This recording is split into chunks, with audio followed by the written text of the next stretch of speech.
Hello friends, मी Vishakha global online मराठीमध्ये आपल्या सर्वांचं स्वागत आहे. आजच्या सेशनमध्ये आपल्याला महाराष्ट्र सेट 2023 साठी पेपर 2 इकॉनॉमिक्सचं प्रिपरेशन करायचं आहे आणि याच्या प्रिपरेशनमध्ये आपण previous year question paper solve करतो आहोत 28 जानेवारी 2018चा. सो 2018च्या पेपरमध्ये पेपर 2 इकॉनॉमिक्सचे 2 पार्ट होते, पेपर 2 आणि पेपर 3. सो त्यातला पेपर 3 जो आहे तो आपण सॉल्व्ह करायला घेतलेला आहे. आधी पेपर 2 कंप्लीट केलेला आहे आणि पेपर 3 मध्ये पण काही क्वेश्चन्स कंप्लीट केलेले आहेत कालच्या सेशनमध्ये. सो आजच्या सेशनमध्ये आपण त्याच्या पुढचे काही क्वेश्चन्स कंप्लीट करणार आहोत. सेशन स्टार्ट करण्यापूर्वी एक इम्पॉर्टंट सूचना किंवा संधी आहे त्या स्टुडंट्ससाठी जे स्टुडंट्स यावर्षीची एक्झाम टार्गेट करत आहेत आणि जी होणार आहे 26 मार्चला येणाऱ्या 26 मार्चला ही एक्झाम आहे. आपल्याकडे 21 दिवस शिल्लक आहेत, 22 नाही म्हणत मी, कारण एक दिवस आपला एक्झामचा तिथे कट होणार आहे. सो 21 दिवस शिल्लक आहेत. या 21 दिवसांमध्ये पेपर 1 साठी तुम्ही काय करू शकणार आहात, तर जास्तीत जास्त एमसीक्यू प्रॅक्टिस तुमची व्हायला पाहिजे. यासाठी एक टेस्ट सिरीज लॉन्च केलेली आहे, ज्या टेस्ट सिरीजची न्यू बॅच जी होते स्टार्ट उद्यापासून. 50 टोटल टेस्ट या तुम्हाला या टेस्ट सिरीजमध्ये दिल्या जाणार आहे, ज्यामुळे तुमची कमी वेळात म्हणजे एका तासामध्ये हे क्वेश्चन सॉल्व्ह कसे करायचे अशी प्रॅक्टिस तुमची या टेस्ट सिरीजमुळे होणार आहे. जी टेस्ट तुम्ही सबमिट करणार त्याच्यामध्ये तुमचा स्कोअर समजणार आहे, त्यासोबत तुम्हाला सोल्युशन देखील मिळणार आहे. आणि या टेस्ट सिरीजची फीस आहे 999 रुपये. लवकरात लवकर जॉईन व्हा आणि आपली प्रॅक्टिस स्टार्ट करा, जेणेकरून याचा फायदा तुम्हाला तुमच्या एक्झाममध्ये याचा रिझल्ट तुम्हाला तुमच्या एक्झाममध्ये दिसणार आहे. 75+ मार्क्स तुम्ही याच्यामध्ये घेऊ शकणार आहात. इकडे प्रोसिजर अशी आहे, ही टेस्ट सिरीज जॉईन करायची इकडे दिलेल्या व्हॉट्सअप नंबरवरती मेसेज करायचा आहे आणि लगेचच आपल्या टेस्ट सिरीजला जॉईन व्हायचं आहे आणि आपल्या प्रिपरेशनला स्टार्ट करायचं आहे. ठीक आहे. So let start with this session. 25 क्वेश्चनपर्यंत आपण काल बघितले होते आणि आता हा आजचा पहिला प्रश्न आहे, म्हणजे 26 नंबरचा क्वेश्चन आहे टोटल याच्यातला आणि आजच्या सेशनमधला फर्स्ट क्वेश्चन आहे. While production goes on the marginal fixed cost, MFC is always कसं असतं, ऑप्शन्स आहेत रायझिंग, फॉलिंग, निगेटिव्ह, झिरो. उत्पादन चालू असताना सीमांत खर्च नेहमी कसा असतो. ठीक आहे. ऑप्शन्स आहेत वाढता, घटता, उणे, शून्य.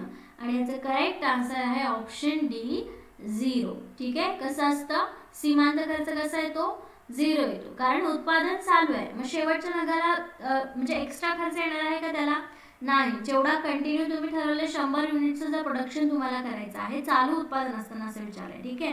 100 जणांचं उत्पादन करायचं आहे, तर तुम्ही 1 पासून स्टार्ट करेपर्यंत 100 पर्यंत येणारा जो खर्च असणार आहे तो तुम्ही पहिला प्लॅन केला होता तेवढाच येणार आहे. ठीक आहे. त्याच्यामध्ये सीमांत खर्च काय होणार आहे, नेहमी शून्य येणार आहे. ऑप्शन डी याचा करेक्ट आन्सर आहे. ठीक आहे. पुढचा प्रश्न आहे 27 नंबरचा. The book value and capital is authored bye. अशा प्रकारचे क्वेश्चन्स देखील येतात. सो आपण काय करूया, एक्झामच्या एक 4-5 दिवस आधी हे बुक्स आणि ऑथर्सचे नेम जे आहेत, जे इकॉनॉमिक्स आहेत किंवा न्यू बुक्स जे आहेत जे इकॉनॉमिक्सशी रिलेटेड आहेत, त्या सगळ्या बुक्सचे ऑथर आणि पब्लिश इयर याचा पण अभ्यास करूया. ठीक आहे. मराठीमध्ये क्वेश्चन आहे, व्हॅल्यू अँड कॅपिटल हे पुस्तक डॅश डॅश यांनी लिहिलेले आहेत. ऑप्शन्स आहेत Tapas Majumdar, R.D. Allen, J.R. Hicks, John Robinson. आणि याचं करेक्ट आन्सर आहे option C, J.R. Hicks, value and capital. लक्षात राहू द्या. ठीक आहे. रिपीटेड क्वेश्चन्समध्ये जर आला तर J.R. हिक्स यांचं करेक्ट आन्सर आहे. ठीक आहे. पुढचा प्रश्न आहे, an individual labor invariably shows backward bending supply curve. एका व्यक्तिगत श्रमिकाचा पुरवठा वक्र निश्चितपणे मागे झुकणारा असतो. Supply of labour to an industry shows high elasticity. एका उद्योगास होणारा श्रमिकाचा पुरवठा उच्च लवचिकता दर्शवतो. या विधानांबद्दल तुम्ही काय म्हणाल, what can you say of these statements. ठीक आहे. आणि ऑप्शन्स आहेत both statements first and second are correct. आता जर तुम्ही स्टेटमेंट्स बघायला गेले तर तुम्हाला लगेच तुमचा आन्सर मिळून जाईल. ठीक आहे. आणि बाकीचे तुम्हाला बघायची गरज पडेल की नाही, बघा बरं करेक्ट आन्सर काय असणार याचं. Individuals labours invariably shows backward bending supply curve. ठीक आहे. एकट्या व्यक्ती जेव्हा असतो, श्रमिक जेव्हा असतो, तर त्याचा पुरवठा कसा असतो, नेहमी मागे झुकलेला असतो. ठीक आहे. म्हणजे फर्स्ट स्टेटमेंट आपला बरोबर आहे. ठीक आहे. आणि एका उद्योगास होणाऱ्या श्रमिकाचा पुरवठा लवचिक असतो, उच्च लवचिकता दर्शवतो, म्हणजे चेंज होणारा असणार असते. त्याची इलास्टिसिटी कशी असते, हाय असणार आहे. म्हणजे दोन्ही स्टेटमेंट आपल्या इथे कसे आहेत, करेक्ट आहे. म्हणजे both statements first and second are correct. हे फर्स्ट क्वेश्चन इथे बरोबर आहे. ठीक आहे. तर तुम्ही अशा प्रकारच्या क्वेश्चनमध्ये स्टेटमेंट फक्त चुकी बरोबर आहे ते वाचायचं आणि त्याच्यानंतर तुमचं ऑप्शन त्याच्यामध्ये करेक्ट निवडायचं आहे. ठीक आहे. ओके. नेक्स्ट क्वेश्चन आहे, In the long run, profit maximizing firm will choose to exit a market when दीर्घ काळामध्ये महत्तम नफा मिळवणारी उत्पादन संस्था त्या बाजारातून बाहेर पडण्याचा निर्णय खालीलपैकी कोणत्या स्थितीत घेते. ऑप्शन्स आहेत fixed cost exceed sunk cost, स्थिर खर्च बुडीत खर्चापेक्षा अधिक आहे. Average fixed cost is rising, सरासरी खर्च वाढत आहे. की total revenue that is TR from production is less than total cost. ठीक आहे, उत्पादन प्रक्रियेतून मिळणारे एकूण उत्पन्न हे उत्पादन खर्चापेक्षा कमी आहे. आणि D marginal cost is above average cost, सीमांत खर्च हा सरासरी खर्चापेक्षा अधिक आहे. ठीक आहे, in the long run profit maximization असं म्हटलेलं आहे की तुम्ही कधी मार्केटच्या बाहेर पडण्याचा निर्णय घ्या. तर याचं करेक्ट आन्सर जे आहे ते आहे ऑप्शन C. का? कारण उत्पादन प्रक्रियेतून मिळणारा एकूण उत्पन्न म्हणजे जे काही तुम्हाला उत्पादन मिळालंय त्याच्यामध्ये खर्च कसा असणार आहे तुमचा, खर्च कमी असणार आहे. म्हणजे ऑफकोर्स तुम्हाला तिथे काय होणार, प्रॉफिट जास्त मिळणार आहे या सिच्युएशन मध्ये. ठीक आहे, बाकीच्या सिच्युएशन मध्ये पण तुम्हाला प्रॉफिट मॅक्झिमायझेशन होईल, पण C मध्ये सगळ्यात जास्त प्रॉफिट मॅक्झिमायझेशन होईल आणि या वेळेस तुम्ही काय कराल, मार्केटमधून बाहेर पडण्याचा निर्णय घेऊ शकणार आहात आणि तो योग्य असेल. ठीक आहे,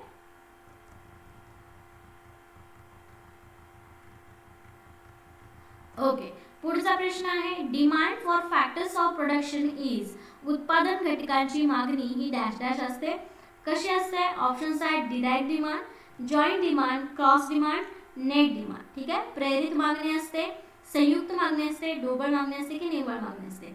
उत्पादन घटकांची मागणी ही डिराइव्ड डिमांड असते, प्रेरित मागणी असते. उत्पादन घटक लँड, कॅपिटल, प्रॉफिट, अजून काय असतो, लेबर. राईट, हे काय असतं, एखादं प्रोडक्शन तुम्हाला करायचं असतं त्यावेळेस ही सगळ्यांचीच मागणी तुम्हाला करावी लागते एका वेळेस, म्हणजे काय असते, प्रेरित मागणी असते. ठीक आहे, उत्पादन करण्याच्या गोष्टीने प्रेरित मागणी असते. ठीक आहे, पुढचा प्रश्न आहे rigid money wage in complete Keynesian model generates, परिपूर्ण केन्स प्रणित प्रतिमानात दृढ पैशातील वेतनामुळे खालीलपैकी कुठल्या बाबीची निर्मिती होईल. ठीक आहे, ऑप्शन्स आहेत downward sloping aggregate supply curve, upward sloping aggregate supply curve, vertical aggregate supply curve, horizontal aggregate supply curve. सकल पुरवठा वक्र उतरता, सकल पुरवठा वक्र चढता, सकल पुरवठा वक्र क्षितिज लंब आणि सकल पुरवठा वक्र क्षितिज समांतर. कोणत्या गोष्टीमध्ये कुठल्या सिच्युएशनमध्ये विचारलेलं आहे, परिपूर्ण केस प्रणित प्रतिमानात दृढ पैशातील वेतनामुळे खालीलपैकी कुठल्या बाबीची निर्मिती होते.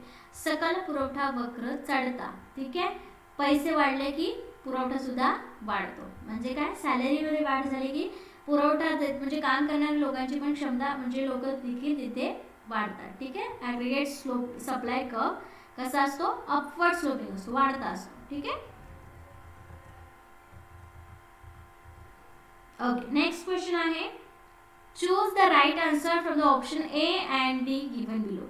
A to D given below. ठीक आहे, दिलेल्या ऑप्शन्स पैकी A ते D मध्ये कोणता आन्सर बरोबर आहे ते चूज करायचं आहे. ठीक आहे, ठीक आहे. आता स्टेटमेंट आहे, असर्शन आहे in the classical model no equilibrium rather than full employment is possible. अभिजात प्रतिमानामध्ये पूर्ण रोजगार वगळता दुसरा कोणताही समतोल असू शकत नाही. ठीक आहे, म्हणजे असर्शन काय आहे की पूर्ण रोजगार असेल तरच तिथं समतोल असेल, हे त्याचं असर्शन आहे. ठीक आहे, म्हणजे हे कसं आहे, करेक्ट आहे, त्याच्याशिवाय असू शकत नाही. ठीक आहे, असर्शन इथं आपलं करेक्ट आहे. रिझन काय दिलाय, this is insured by the positively sloped AS curve and negatively sloped AD curve. धन उताराचा समस्त पुरवठा वक्र व ऋण उताराचा समस्त मागणी वक्र यामुळे हे निश्चित होते, हे असं होत नाही. म्हणून इथं आपला आन्सर काय येणार आहे,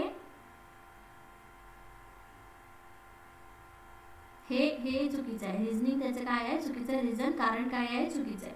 म्हणून ते ऑप्शन आपलं B करेक्ट येईल. S is correct and R is incorrect. ठीक आहे, विधान S बरोबर आहे पण रिझन जे आहे ते चूक आहे. ठीक आहे,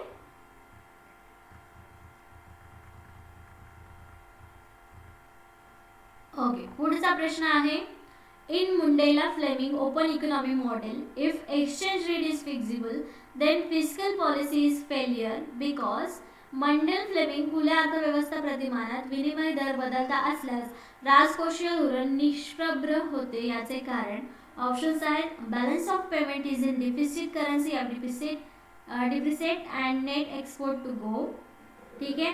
दूसरा ऑप्शन है balance of payment is a deficit, currency appreciates and net export go down. तीसरा ऑप्शन है balance of payment is in surplus, currency appreciates and net exports go down. Balance of payment is in surplus, currency depreciates and net exports go down. ठीक आहे. Appreciate, depreciate असे दोन वेगवेगळे नावं आहेत, confuse व्हायचं नाही. मंडेल फ्लेमिंग खुल्या अर्थव्यवस्था प्रतिमानात विनिमय दर बदलता असल्यास राजकोषीय धोरण निष्प्रभ होते. याचे कारण काय आहे? आंतरराष्ट्रीय व्यवहार ताळेबंद त्रुटीत असतो, चलनाची घसरण होते आणि निव्वळ निर्यातीत वाढ होते. आंतरराष्ट्रीय व्यवहार ताळेबंद त्रुटीत असतो, चलनाचे अधिमूल्य होते आणि निव्वळ निर्यातीत घट होते. आणि तिसरा आहे आंतरराष्ट्रीय व्यवहार ताळेबंद अधिकात असतो आणि चलनाचे अधिमूल्यन होते आणि ते निव्वळ निर्यातीत घट होते. हेच आपला आन्सर आहे. ठीक आहे. ऑप्शन सी ते करेक्ट आहे. ठीक आहे. त्याचं रिझन ते. नेक्स्ट क्वेश्चन आहे which one of the following is not a determination of money multiplier in economy. खालीलपैकी कोणता घटक अर्थव्यवस्थेतील पैसा गुणकाचा निर्णायक घटक नाही.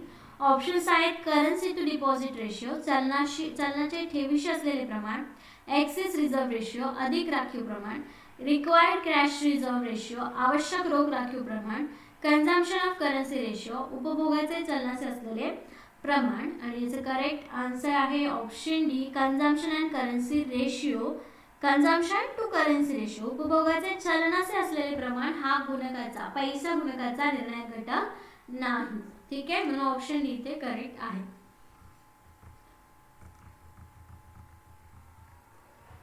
ओके. नेक्स्ट क्वेश्चन आहे ड्युसेनबेरीची. Okay. Duesenberry's relative income hypothesis rests on the assumption that utility function of the individuals is influenced by ड्युसेनबेरीची सापेक्ष उत्पन्नावरील परिकल्पना या गृहीतावर आधारित आहे. व्यक्तीचे उपयोगिता फल डॅश डॅश या घटकाने प्रभावित होते. एक अझम्पशन आहे ड्युसेनबेरीचं, त्याच्यानुसार उपयोगिता फल कोणत्या घटकाने प्रभावित होतं. ऑप्शन्स आहेत average consumption of the economy, marginal consumption of the economy, only lowest value of the consumption of the economy, only highest value of the consumption of the economy. अर्थव्यवस्थेचे सरासरी उपभोग, अर्थव्यवस्थेचा सीमांतिक उपभोग, अर्थव्यवस्थेतील उपभोगाचे मूल्य सर्वात कमी आणि अर्थव्यवस्थेतील उपभोगाचे मूल्य सर्वात जास्त. आणि याचा करेक्ट आन्सर आहे option first average consumption of the economy. अर्थव्यवस्थेचे सरासरी उपभोग या घटकाने प्रभावित होते. ठीक आहे. पुढचा प्रश्न आहे professor Gunnar Myrdal combines national and international forces to discuss process of economic development on the basis of. प्राध्यापक गुन्नार मिर्डाल यांनी राष्ट्रीय व आंतरराष्ट्रीय शक्ती एकत्रित विचारात घेऊन आर्थिक विकास प्रक्रियेची चर्चा डॅश डॅश या शक्तीच्या आधारावर केलेली आहे. ऑप्शन्स आहेत export and import potentials, backwash effects and spread effect, then income equality in the economy, demand and supply force in economy. ठीक आहे. मराठीमध्ये ऑप्शन्स आहेत निर्यात व आयात संभाव्य, प्रत्याधावी परिणाम आणि प्रसार परिणाम, अर्थव्यवस्थेतील उत्पन्न विषमता, अर्थव्यवस्थेतील मागणी शक्ती. ठीक आहे. आणि याचा करेक्ट आन्सर आहे option B backwash effect and spread effect. हे इन्कम डेव्हलपमेंट बेसिसवरती चर्चा शक्तीच्या आधारावर या आधारावरती केली जाते. ठीक आहे. ओके. पुढचा प्रश्न आहे according to professor Higgins the use of different production functions in the advanced sector and traditional sector of the underdeveloped economy is referred as dash dash dualism. प्राध्यापक हिगिन्स यांच्या मते न्यून विकसित अर्थव्यवस्थेचा प्रगत व पारंपरिक क्षेत्रात विविध उत्पादन फलाचा उपभोग केल्यास त्यास डॅश डॅश द्विदलवाद म्हणतात. ऑप्शन्स आहेत financial, social, technical and credit. ठीक आहे. वित्तीय, सामाजिक, तांत्रिक आणि पद. आणि याचा करेक्ट आन्सर आहे ऑफकोर्स टेक्निकल. सिंपल क्वेश्चन आहे, एकदम खूप मोठा दिसतोय पण सोपा प्रश्न आहे. कशावरती प्रगती केल्यास तो अर्थव्यवस्थेमध्ये तो प्रगत आहे असं म्हणू शकतो. तर टेक्नॉलॉजिकल डेव्हलपमेंटला आपण डेव्हलपमेंट असं म्हणू शकतो. ठीक आहे. पुढचा प्रश्न आहे the concept of physical quality of life index was develop by भौतिक जीवनमान निर्देशांक ही संकल्पना कोणी विकसित केली? ऑप्शन्स आहेत S Kuznets, R Nurkse, Arthur Lewis, M D Morris. S Kuznets, R Nurkse, Arthur Lewis, M D Morris. आणि याचं करेक्ट आन्सर आहे option D Morris, M D Morris किंवा डी मॉरिस. ठीक आहे, यांनी PQLI ही कन्सेप्ट डेव्हलप केलेली आहे. पुढचा प्रश्न आहे dash dash techniques tend to the accelerate the rate of capital formation and maximum productive capacity and employment in the long run in developing countries like India. भारतासारख्या विकसनशील देशात दीर्घकाळात भांडवल निर्मिती दर, कमाल उत्पादन क्षमता व रोजगार यांना डॅश डॅश या तंत्रज्ञानामुळे गती मिळते. ऑप्शन्स आहेत capital intensive, labour intensive, appropriate technology, intermediate technology. ठीक आहे, भांडवल प्रधान, श्रमप्रधान, सुयोग्य तंत्रज्ञान आणि मध्यम तंत्रज्ञान. याचं करेक्ट आन्सर आहे ऑप्शन बी श्रम प्रधान तंत्रज्ञानामुळे गती मिळते. कशाला? दीर्घकाळामध्ये विकसनशील देशांना, म्हणजे इंडियामध्ये काय आहे लेबर इंटेन्सिव्ह प्रोडक्शन होतं, त्यामुळे तंत्रज्ञानाला या गोष्टीमुळे काय होते गती मिळते. ठीक आहे, ओके. नेक्स्ट क्वेश्चन आहे the Gini coefficient provides a measure of. गिनीसह गुणक डॅश डॅशचे मापन करतो. आता गिनी कोएफिशियंट बद्दल एवढं तर माहिती असेल की हा कशासाठी वापरला जातो. ऑप्शन्स आहेत the level of the poverty, the level of relative income inequality, the level of distinguish unemployment, the level of economic growth. ठीक आहे, दारिद्र्य पातळी, उत्पन्न विषमतेची सापेक्ष पातळी, छुप्या बेकारीची पातळी, आर्थिक वृद्धीची पातळी. आणि याचं करेक्ट आन्सर आहे option be the level of relative income inequality. उत्पन्न विषमतेची सापेक्ष पातळी मोजण्यासाठी गिनी कोएफिशियंट वापरला जातो.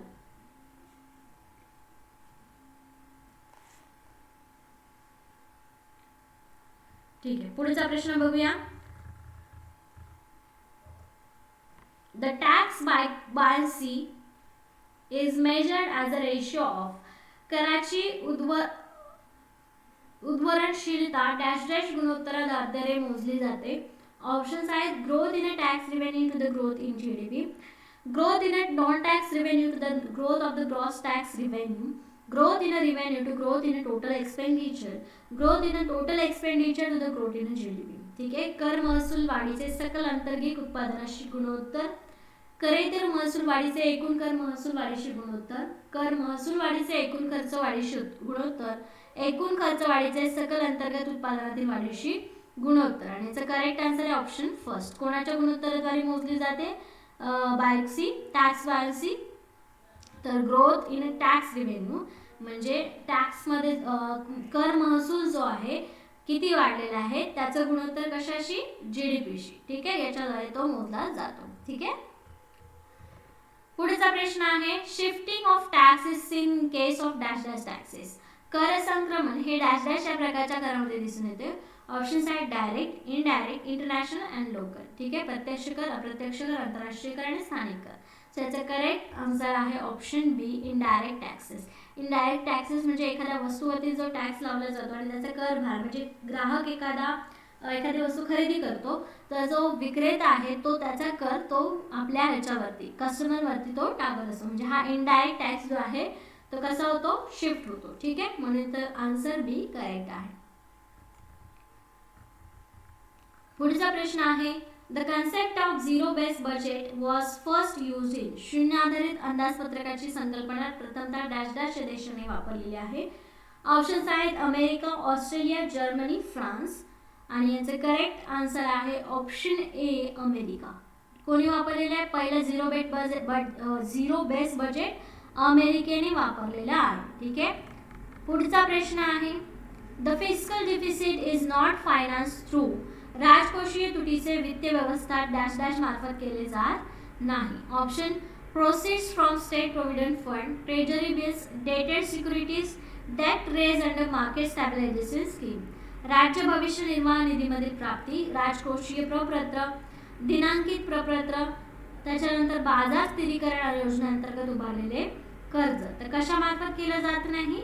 याचं करेक्ट आन्सर आहे D debt raise under market stabilisation scheme. ठीक आहे, बघितल्याच आपल्याला लक्षात येतं की बाजार स्थिरीकरण योजनेअंतर्गत उभारलेले कर्ज आहे तर याच्यामध्ये तूट किंवा वित्त व्यवस्था केलं जात नाही, ऍड केलं जात नाही. ठीक आहे.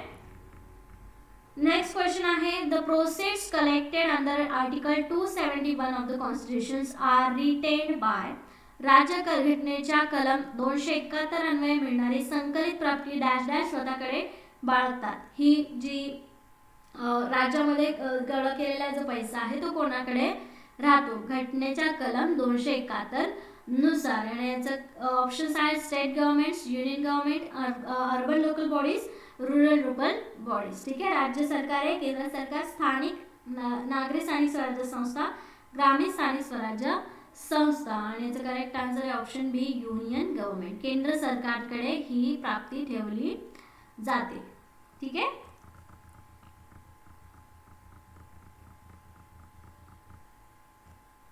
ओके, स्टेटमेंट वाला क्वेश्चन अगेन. फर्स्ट स्टेटमेंट आहे initial phase of trade liberalisation in India led to the increase in employment opportunities. भारतातील व्यापार उदारीकरणाचा सुरुवातीचा टप्पा रोजगार संधीच्या वाढीत परावर्तित झाला आहे. परावर्तित झाला. पहिलं स्टेटमेंट तर बरोबर आहे. व्यापारामुळे काय झालेलं आहे? रोजगार संधी वाढलेली आहे. ठीक आहे. दुसरं स्टेटमेंट आहे latter phase of trade liberalisation in India resulted in to the jobless growth. भारतातील व्यापार उदारीकरणानंतरचा टप्पा रोजगार रहित वृद्धी परावर्तित झाला आहे. कारण टेक्नॉलॉजी वगैरे आपण एक्सचेंज केलेलं आहे, त्याच्यामुळे काय झालेलं आहे? मशीननी जागा घेतलेली आहे ह्युमन्सची किंवा लेबरची, श्रमिकांची. त्यामुळे तिथे जॉबलेसपणा पण होत आहे. ठीक आहे. म्हणजे सेकंड स्टेटमेंट पण इथं बरोबर आहे. म्हणजे आपलं करेक्ट आन्सर काय यायला पाहिजे की बोथ स्टेटमेंट्स आर करेक्ट. आणि यातलं करेक्ट आन्सर काय आहे मग 46 नंबर क्वेश्चनचा? फर्स्ट. ठीक आहे. ओके, पुढचा प्रश्न आहे in the balance of payments account transfer payments are included in the dash dash. व्यवहार तोर लेख्यामध्ये हस्तांतरण प्रदान डॅश डॅश खात्यामध्ये समाविष्ट केली जातात. ऑप्शन्स आहेत current account, service account, capital account, official resource account. चालू खाते, सेवा खाते, भांडवली खाते आणि अधिकृत संसाधन खाते. आणि याचं करेक्ट आन्सर आहे ऑप्शन ए करंट अकाउंट. ठीक आहे. बॅलन्स ऑफ पेमेंट्सच्या अकाउंटवरती ट्रान्सफर केलेले पेमेंट चालू खात्यावरती मानले जातात. ठीक आहे. पुढचा प्रश्न आहे to which of the following should be mercantilist have object. व्यापारवाद्यांनी खालीलपैकी कशास आक्षेप घेतलेला आहे? ऑप्शन्स आहेत free trade, stimulating export, restriction import and accumulation of gold by their nation. ठीक आहे. मुक्त व्यापार, निर्यातीस चालना देणे, आयातीवर निर्बंध घालणे आणि त्यांच्या देशाने सोन्याचा संचय करणे. तर याचं करेक्ट आन्सर आहे ऑप्शन ए. मुक्त व्यापाराला आक्षेप घेतलेला आहे फ्री ट्रेडला. ठीक आहे. त्याच्यावरती काही रिस्ट्रिक्शन बाळगणे हे त्याच्यामध्ये येतं मर्केंटिलिस्ट थेअरीमध्ये किंवा विचारांमध्ये. ठीक आहे. नेक्स्ट क्वेश्चन आहे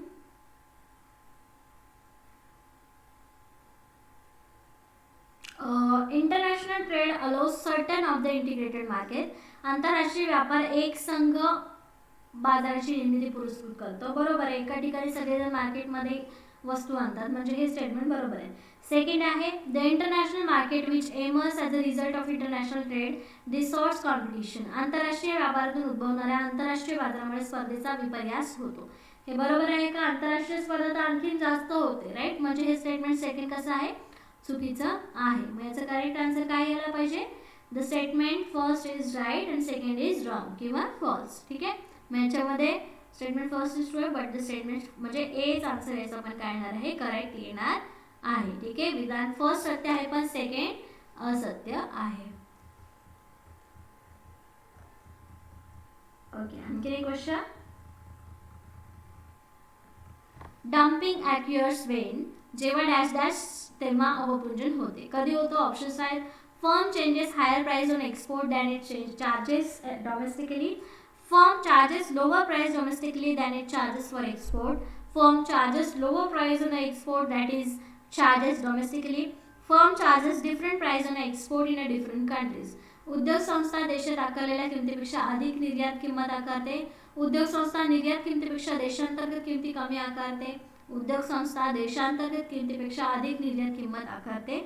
आणि उद्योग संस्था विविध देशात विविध निर्यात किंमत आकारते. आणि याचं करेक्ट आन्सर आहे ऑप्शन सी फर्म. उद्योग संस्था देशांतर्गत किमतीपेक्षा अधिक निर्यात किंमत आकारते, त्यावेळेस त्याला अवपुंजन होते. ठीक आहे. डम्पिंग तेव्हा होते. ठीक आहे. ओके, हा 50 नंबरचा क्वेश्चन होता. आणखीन आपले 20 क्वेश्चन म्हणजे 25 क्वेश्चन बाकी आहेत. सो नेक्स्ट सेशनमध्ये आपल्याला पुढचे 25 क्वेश्चन्स करायचे आहेत पेपर 3चे 2018च्या पेपरचे. Okay, that's it for today. Thank you for today's session.